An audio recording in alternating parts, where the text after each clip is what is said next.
20 minutos, porque são 20 minutos, serei muito telegráfico, uma vez que é um tema que exige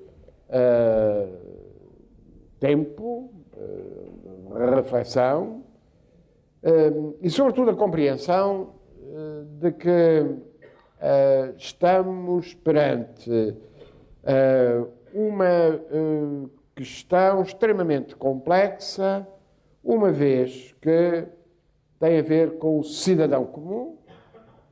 Todos os cidadãos estão envolvidos, direto ou indiretamente, na prevenção da corrupção, mas, simultaneamente, é um fenómeno que, na sua diversidade, na sua globalidade, é de muito difícil resolução.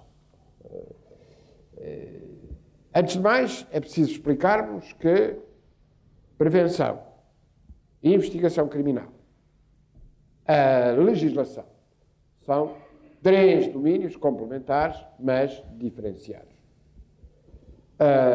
Devo, aliás, dizer aqui, com muita clareza, que um dos elementos importantes no balanço que fazemos do trabalho do Conselho de Prevenção da Corrupção nos últimos anos é a cooperação muito forte e intensa com as instâncias de investigação criminal, com o Ministério Público, uma vez que este contacto, esta cooperação, esta complementaridade, a melhoria da informação, a interação entre prevenção e investigação são domínios absolutamente fundamentais.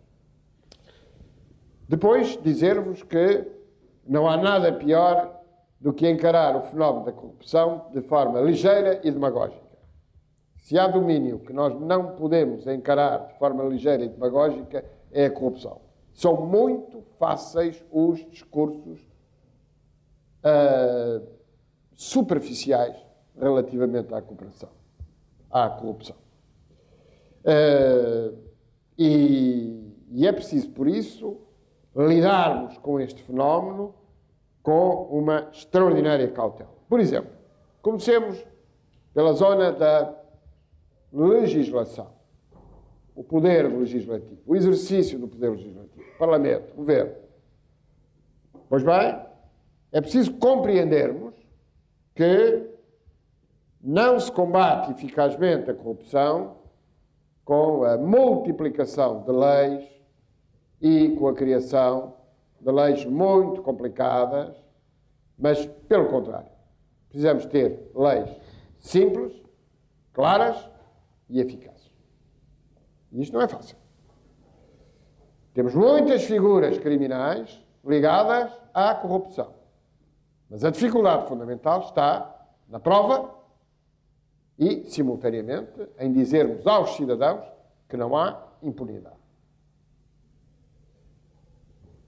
Nós não podemos medir a corrupção. A corrupção mede-se indiretamente, através dos níveis de percepção da corrupção. As instâncias que tratam desta questão fazem-no de forma indireta. Perguntam às pessoas qual é a percepção que têm da corrupção. A corrupção não se mede, não se pode medir, não pode saber qual é a medida exata da corrupção. Ora bem, e é por isso que é indispensável que ao cidadão comum nós possamos dar um sinal claro de que não há impunidade. E não havendo impunidade, é preciso que tenhamos leis simples, claras, e em que possamos fazer a prova dos atos que violam a lei, que caem na esfera da corrupção. Tenho dito, vou aqui repeti-lo, a corrupção começa num favor e acaba num crime. E este favor, o primeiro favor onde a corrupção começa, é um favor que a sociedade aceita. Mas, naturalmente, que depois deste favor que a sociedade começa por aceitar, vamos encontrando uma escalada que chega justamente ao domínio do crime. Esta é que é a situação. Mas se vos disse que é preciso termos leis simples e claras, é preciso ver que a existência de um labirinto de leis complexas leva naturalmente a que as pessoas, para resolver os seus problemas, usem de subterfúgios. E ao usar de subterfúgios, entram claramente no terreno, no território da corrupção. O Sr. Professor João Proença referiu aqui um dado muito importante, que para nós, Tribunal de Contas, refiro essa qualidade, mas depois, complementarmente, a do Conselho de Prevenção da Corrupção, tem sido muito importante. Os estudos desta escola relativamente à economia não registada.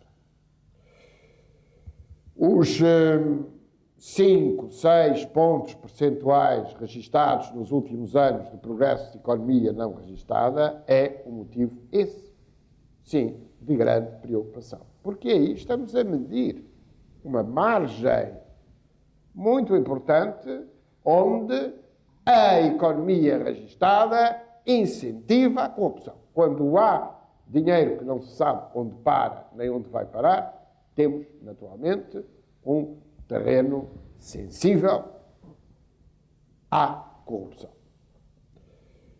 E, portanto, já não é percepção. Quando falamos desse risco, correspondente ao aumento da economia não registada, nós já não estamos numa mera percepção. Nós estamos já numa situação em que, de facto, a economia não registada é uma economia que favorece a corrupção. Depois temos um domínio onde não chegamos, que é o domínio das offshores e dos paraísos fiscais. E é um domínio extremamente importante, sensível e perturbador relativamente à ação de investigação e prova relativamente aos atos de corrupção. A grande corrupção. Há hoje mecanismos que contrariam essa situação. Refiro-me a título de exemplo, as diretivas europeias sobre o branqueamento de capitais. As senhoras e os senhores, obviamente, sabem bem, na vossa relação normal com as entidades bancárias, que os últimos anos obrigaram a preencherem mais requisitos, a justificarem mais o dinheiro que se movimenta.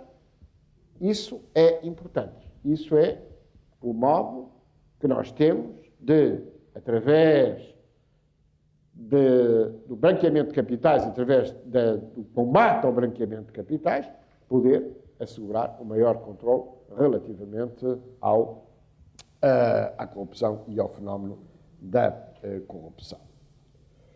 Portanto, é indispensável compreendermos que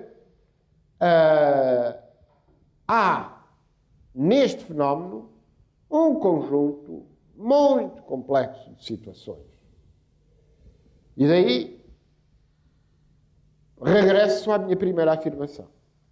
Nada pior do que lidar com o fenómeno da corrupção de uma forma ligeira, demagógica e primária. Porquê? Porque é preciso percebermos bem como podemos chegar ao fenómeno, preveni-lo, investigá-lo, impedir a impunidade, prová-lo e, naturalmente, garantir uma maior e uma melhor utilização dos recursos económicos ao serviço das pessoas.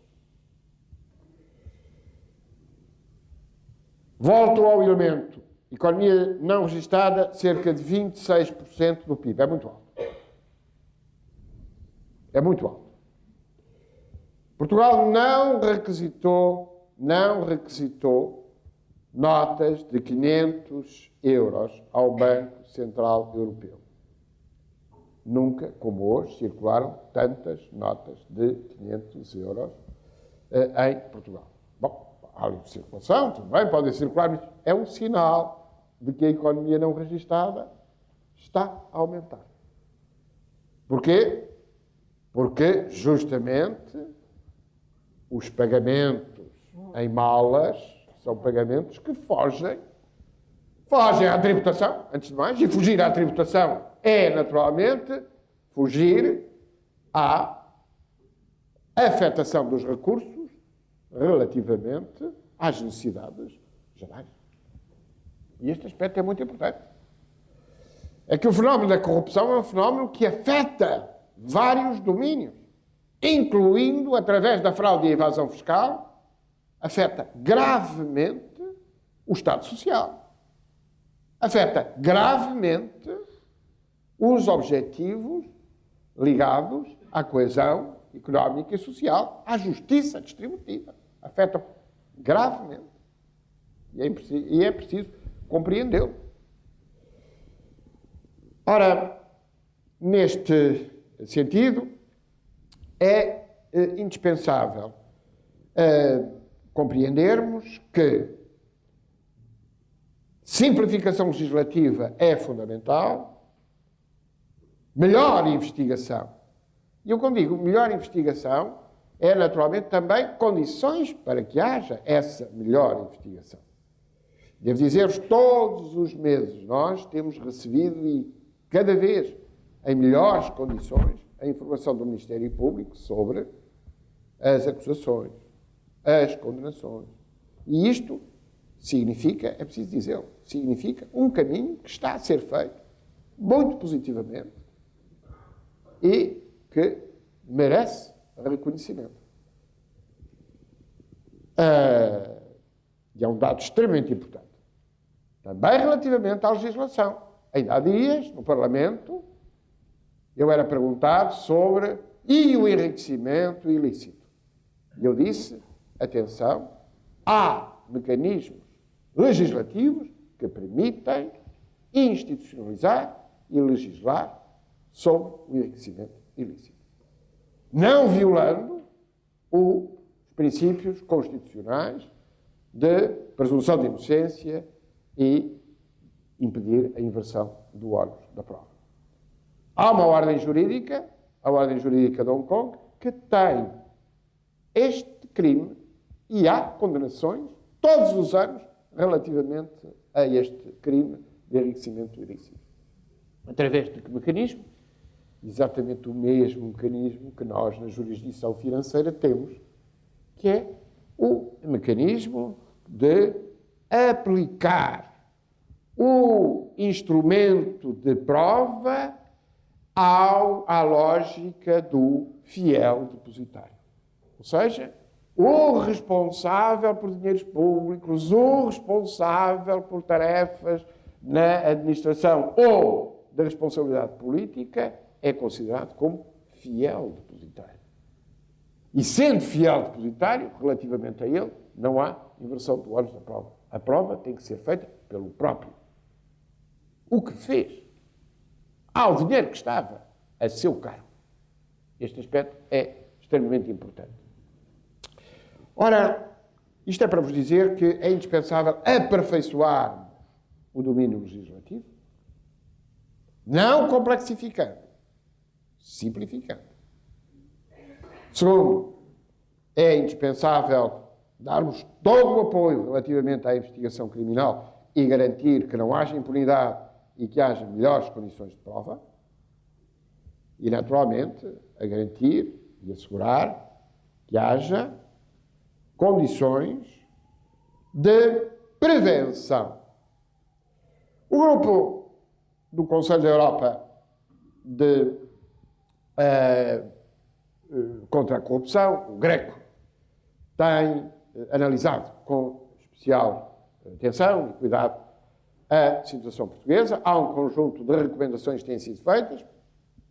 Algumas delas já têm sido seguidas. Outras têm que ser concretizadas, designadamente. Eu não vou desenvolver essa questão, porque é uma questão que escapa à minha jurisdição, mas é um tema muito sensível, que é o financiamento dos partidos políticos. Como sabem, em Portugal, o financiamento dos partidos políticos está sob a jurisdição do Tribunal Constitucional e da Entidade de Contas.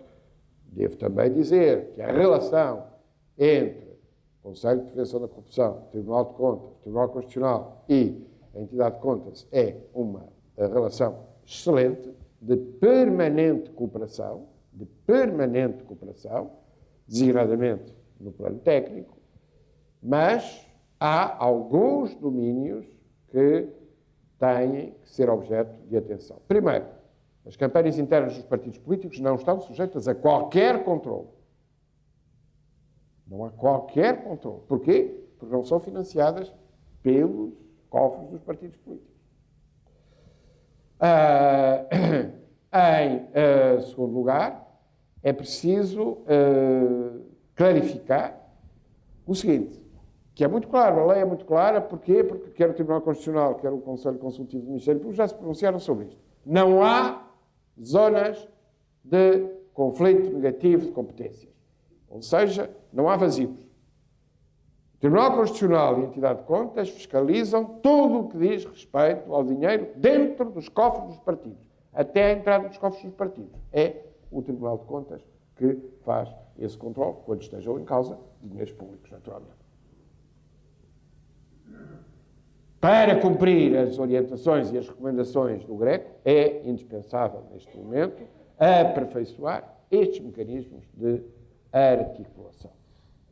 Fecho parênteses, como digo, ele não está sujeito à minha jurisdição, mas não posso deixar de o referir, porque o conjunto das recomendações do GRECO dá uma especial atenção e um especial cuidado relativamente a este tema, financiamento dos partidos políticos. Última nota, 2 minutos, porque o interessante depois são as perguntas e as respostas, para vos dizer que há 3 domínios que rápida e telegraficamente eu gostaria de vos referir. Primeiro, a existência de planos de prevenção de risco contra a corrupção. Estes planos de prevenção de risco contra a corrupção e infrações conexas foram adotados por mais de 1000 entidades que têm a seu cargo a gestão do dinheiro público, e nós, Conselho de Prevenção da Corrupção, temos procurado acompanhar a situação para que estes planos de prevenção de risco não sejam letra morta, para que não sejam para encaixilhar, para que não sejam para estar dentro de uma gaveta. Exemplos do que é que está em causa no plano de prevenção de risco da corrupção. A necessidade de privilegiar a colegialidade nas decisões, de garantir a circulação relativamente a quem tem a seu cargo as decisões fundamentais relativamente à utilização do dinheiro público. Consagrar regras deontológicas, designadamente em relação à prevenção de favores, lembranças ou presentes. A Assembleia da República foi exemplar neste ponto, uma vez que solicitou ao Conselho de Prevenção da Corrupção a definição de um conjunto de princípios muito simples que garantisse que houvesse uma plena transparência relativamente a estas situações. Segunda nota tem a ver com os conflitos de interesses. Os conflitos de interesses correspondem a um domínio extremamente sensível. Extremamente sensível. Dou-vos o exemplo das auditorias do Tribunal de Contas. Os auditores do Tribunal de Contas, antes de realizar uma auditoria, são obrigados a subscrever uma declaração pormenorizada relativamente ao tema de conflito de interesses. Eu chamo a atenção do seguinte: muitas vezes o conflito de interesses surge por uma questão de mera inércia Lembremos-nos de um auditor que vai ao município, mas que tem pendente uma licença de uma casa sua relativamente a a um processo. Esse auditor não pode exercer funções de auditoria nesse caso. Não está em causa a sua seriedade, ele pode ser a pessoa mais independente, mas objetivamente não pode. Essa é a razão pela qual realizámos há 2 semanas em Lisboa a reunião do Comitê de Ética da Eurosai. Eu sou presidente, como sabem, da Organização Europeia dos Tribunais de Contas, a Eurosai, tem o Comitê de Ética, realizou justamente uma reunião aqui em Lisboa e justamente nas boas práticas esteve a reafirmação deste princípio e a legitimação deste procedimento que há muito o Tribunal adota. Estes procedimentos têm que ser adotados. Não é possível mais aquela ideia que existe muitas vezes nas licenças do urbanismo, que é um problema complexo, vai ali em frente porque talvez ele o ajude, porque trabalha de manhã aqui, trabalha à tarde ali. Bom, os conflitos de interesses têm que estar claramente definidos. Terceiro ponto, pedagogia. Escolas. É indispensável que, na formação cívica, a prevenção da corrupção esteja presente. Não em termos de discurso, mas em termos de trabalhos concretos. O Conselho de Prevenção da Corrupção realizou, no ano passado, um concurso para as escolas, que teve uma receptividade extraordinária, e devo dizer-vos que o produto que recebemos dessas escolas está, neste momento, no sítio das Nações Unidas contra a corrupção como boa prática. Como boa prática. Traduzimos todos os trabalhos que foram realizados nas nossas escolas e eles estão, neste momento, divulgados internacionalmente. Pela sua qualidade. Se não tivessem qualidade, ninguém lhes pegava. É muito mais importante isto do que pôr um professor a fazer um discurso. Olha, tens 1 hora, 45 minutos, 30 minutos para falar da corrupção. Não. Pôr os jovens. Pôr uma criança de 10 anos, que foi uma das premiadas, uma criança de 10 anos, dir-me-ão, mas ela fez sozinha. Claro que fez com o seu professor, não importa. Fez um trabalho, envolveu os seus colegas. Isto é extraordinariamente importante.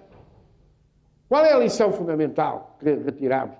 Todos os jovens, quando foram receber os prémios, disseram assim: nós não queremos viver numa sociedade que concilie com a corrupção.